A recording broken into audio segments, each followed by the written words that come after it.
একটা শহর কল্পনা করুন যেখানে দুপুরের রোদে হাঁটলেও মাথার উপর সবসময় একটা ঠান্ডা ছায়া পাওয়া যায়, যেখানে সারা শহর জুড়ে বৃষ্টি নামলেও নেই ভিজে যাওয়ার কোনো ভয়। প্রথম দেখায় মনে হবে শহরটা যেন নিজেই নিজেকে আগলে রেখেছে সকল প্রাকৃতিক দুর্যোগ থেকে।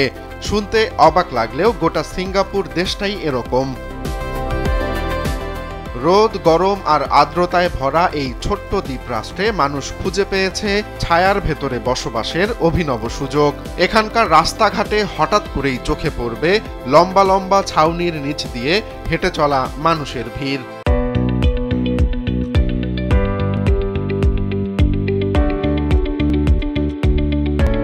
আবার কোথাও অদ্ভুত আকৃতির বিশাল বিশাল সব অট্টালিকার নিচতলায় খোলা জায়গা, যেখানে হাওয়া খেলে যায় আর মানুষ জড়ো হয় তা উপভোগ করতে।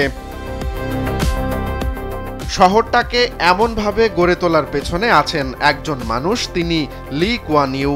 লি বিশ্বাস করতেন গরম আর আর্দ্রতা শুধু কষ্টই দেয় না, মানুষের উৎপাদনশীলতা কমিয়ে অর্ধেক করে দেয়। তাই অফিস ঘর থেকে শুরু করে ফুটপাত পর্যন্ত অভিনব ছায়ার বন্দোবস্ত করেছেন তিনি। এমনকি দেশটির সরকারি কর্মকর্তাদের ডেকে এনে নিজে রোদে দাঁড়িয়ে মাটির তাপমাত্রা দেখিয়ে বলতেন, এভাবে মানুষ কষ্ট পেলে কেমন করে হাঁটবে। আজকের দিনে সিঙ্গাপুরে প্রায় 1.5 মিলিয়ন গাছ রয়েছে।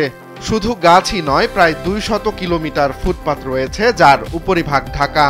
এমনকি নতুন কোনো ভবন তৈরি হলে ডেভেলপারদের বাধ্য করা হয় নিচতলায় ছাউনিযুক্ত হাঁটার পথ বাধ্যতামূলকভাবে রাখতে। ফলে এই শহরে প্রচণ্ড গরমের মধ্যে হাঁটা মানে কোথাও না কোথাও সবুজ ছায়া পেয়ে যাওয়া।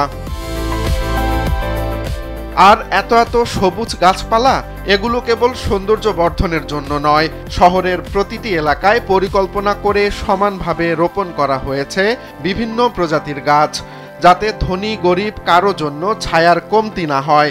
বৃষ্টি হোক বা রোদ, সবার জন্য এখন একই রকম স্বস্তি পাওয়া যায় দেশটিতে। ভাবুন তো, যদি ঢাকায় এমন ছাউনিযুক্ত ফুটপাত থাকতো, যদি আমাদের রাস্তাগুলোয় ছায়া দিত বড় বড় বট, আম কিংবা কদম গাছ, হয়তো আমাদের শহরেও গরমে হাঁটা একটু সহজ হয়ে যেত। সিঙ্গাপুর যেন চোখে আঙুল দিয়ে দেখিয়ে দিয়েছে শহর শুধু কংক্রিট আর গাড়ির জন্য নয়, মানুষের আরামের জন্য।